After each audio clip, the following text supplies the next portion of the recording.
name's Joseph. This is Slug. Welcome to the first live Slugcast. And today we have a very special interview that we've been looking forward to for a couple weeks. Anthony's been sick for the past couple weeks. We haven't been able to make one. We'll get to those stories on next week's episode. But for today, we have a special interview. Adam Sharman. Please come with us, Adam. Thank you for coming on today. Thank you so much. So, Adam, we for our Mission Honor Project, our teacher, Miss Neville, wanted us to interview a veteran and get to know them and ask them about their experiences in the Army. So today we're at the Butler track, and we're interviewing Adam, and we just want to go over, so tell us your brief intro, so what branch you work for and what rank you are. I'm no longer a rank. Yeah. I was Army, 101st Airborne. It was 2nd 187 that the battalion disbanded. It became 3rd 187, and they turned it into 133rd Cavalry something, and then they added the 4th Brigade to the 101st again. So that was Curry. That was the one that they lost right after World War II, and then they reinstated it. And so I was a Rakkasan, 3rd Brigade. So if you don't know what Rakkasan means, the guys thought it was really impressive because it sounds awesome. Yeah. But when they jumped into Japan during the war, right, the Japanese people looked up and saw what looked like dropping umbrellas. So Rakkasan means falling umbrella. That's pretty awesome. So the guys were like, oh, what is this Rakkasan? They're like, falling umbrella. They're like, oh. But it stuck. So they used the Tory, which is, looks like a...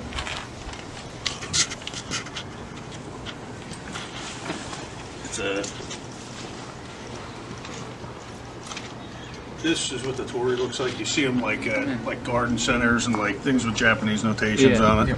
You'll see something that's it's a gateway that you walk in. It's the gateway of the warrior, and it's where boys become men and warriors and things like that. So they, instead of having an umbrella, which would look kind of silly, you look like some British chap. So they used that Tory and used that as a symbolism, and then went with the Rakkasan name because that's what everybody was calling it. So our first segment we want to get to is jogging your memory. So to the beginning, what inspired you to join the service, and how has it impacted your life? So I wasn't the best student in high school, but I was a hard worker. Yeah. So when I got out of school, I was working for the township of Bloomingdale. Had a bunch of things going. I was working with Johnny Ball. My cousin Joey, Scott. Yeah. For the town, yeah, that's my cousin. He got there long after me. Yeah. I was gone for so many years. When I was working for the town, everything was pretty cut and dry. I had a small business I was working on, scrap metal and hauling. I worked at the town full time. That was part time. Then Johnny Ball's up on the highway. Yep. I was working there part time. The McDonald's Express, which no one ever heard of because it's gone already. But it was in by the 7-Eleven in Bloomingdale. Yeah. So I never worked at a McDonald's, so I was like, hey, why don't I work here too? So I picked up that. So I was working 4 or 5 jobs. I made really good money. Then that morning, it was September 11th. I was on the back of the truck. We pulled into the borough garage, and Z100 was saying something about a plane hit one of the towers. And it wasn't uncommon because it was a New York Yankee that flew a plane in one of the New York buildings.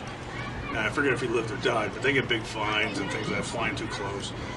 It didn't seem like anything. Yeah. And so my father had worked in the city, and he's on top of buildings. So our main concern was the building he was on. So we tried to call him, and we couldn't reach him. Apparently I had done something on the cell tower service. And while we were listening to the radio, we had speakers on back in a garbage truck. Everybody was inside the office because there was a little TV. We went in there and we started listening to what was going on, and a second plane had hit the building. So no one knew exactly what was going on. Nothing was broadcast. Everybody was just in shock.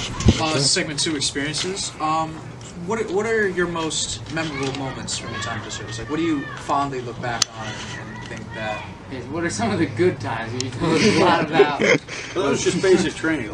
Once you get out of there and you get to your regular unit, now you're meeting people and stuff like that. Since I was kind of like they called me the Psycho Patriot, and I had this little top hat and stuff I used to wear in town, and it was funny. You know, it was like a cartoon character thing, and I forget it'd be perfect in the army. Apparently not. But the Psycho Patriot would show up and like put a flag on anything, you know. So if I found a flag somewhere, and the drill sergeants weren't paying attention, now that you're out of basic, you go to your regular unit. You have NCOs and sergeants around and officers. So you have a job. You have to get up in the morning, be there, eat, you work out, then you go eat, change, shower, and be at work by 6. So when you show up to work, you're doing your thing. So everything I did, I was like, this room is so bland. So there'd be a flag up, and they're like, who put the flag on? And I was like, I don't know. Some proud American. And they're like, really? And they were like, I was like, man, I'd hug and kiss that guy. It was like, it might get a little weird. And they were like, okay. I was like, you want me to take it down? I was like, yeah. And he goes, what? I was like, I'm sorry. Tommy said, what?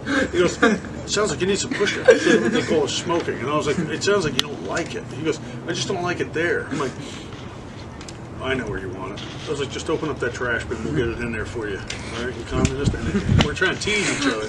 So you have to test the waters and find out where everybody stands. And everybody was like, did you call me a communist? I was like, yes. Flag-hating, whatever you are. He's like, flag-hating, what? So the guys were like, everybody got the gist of who I was and what I was. Me and Aaron Cawthon, we were battle buddies throughout basic, and I was like, hey man, let's go dig our foxhole together. I don't want to go with Gray, man. He's good at digging holes, but it takes too long, you know? So we agreed we were going to stick together, and we dug out this foxhole, and we're like, all right, we're all set. And the drill sergeant's like, one guy always has to be awake in your foxhole, on guard.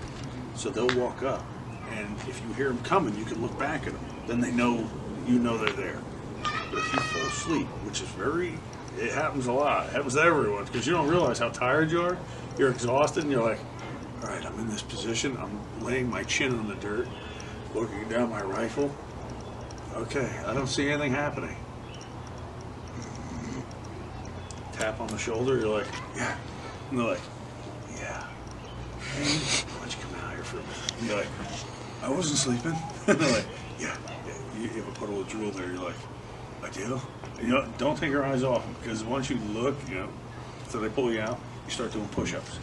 And you put your rifle on the ground and you put your rifle on your hands, your rifle doesn't touch the ground.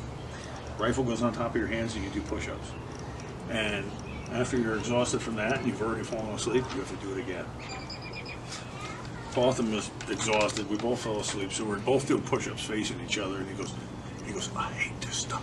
I was like, where's the drill sergeant? And he goes, I don't know. It's pitch black. And we're waiting for an enemy attack from another platoon to come in basic, and we're like, where are they? They're doing the same thing we were. They were torturing us for 4 days. They never left to come get us. We didn't leave to go get them. And the drill sergeants were all playing poker somewhere going, all right, so who should we make attack of? And they flipped a coin. I was like, are you serious? So here we were. We thought they were coming any minute. But it shows you that you have to be patient, vigilant, because it can happen at any time and not how you expect it. So if you play paintball, you're expecting the opponent to be coming right out, not a week later. That's an important lesson, which relates to our final question. If you could go back and give your younger self a piece of advice, what would it be? Like, they can make an impact. Yeah, I think I looked at that question. And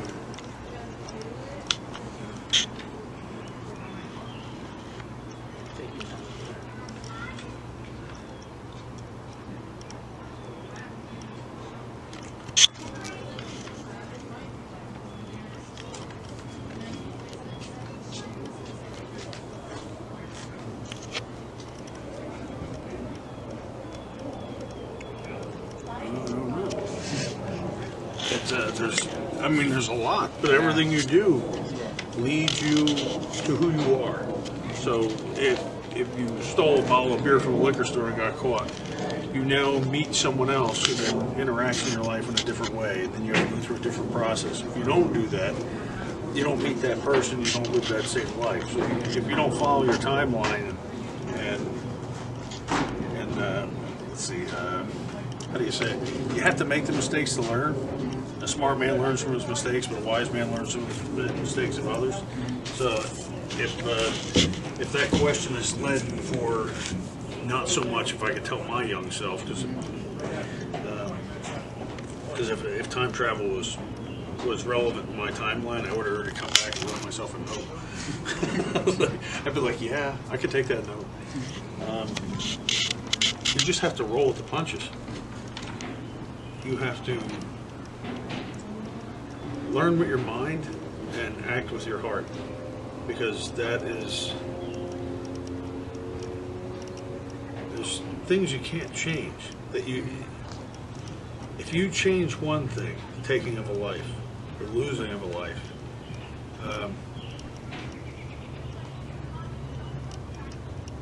I don't. It's you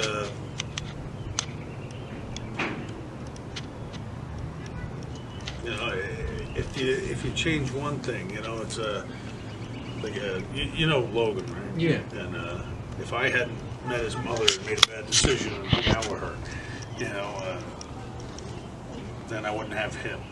And if I didn't make the second mistake and get married again, if I hadn't gone overseas and done the things I'd done there, then some of my friends wouldn't be here today.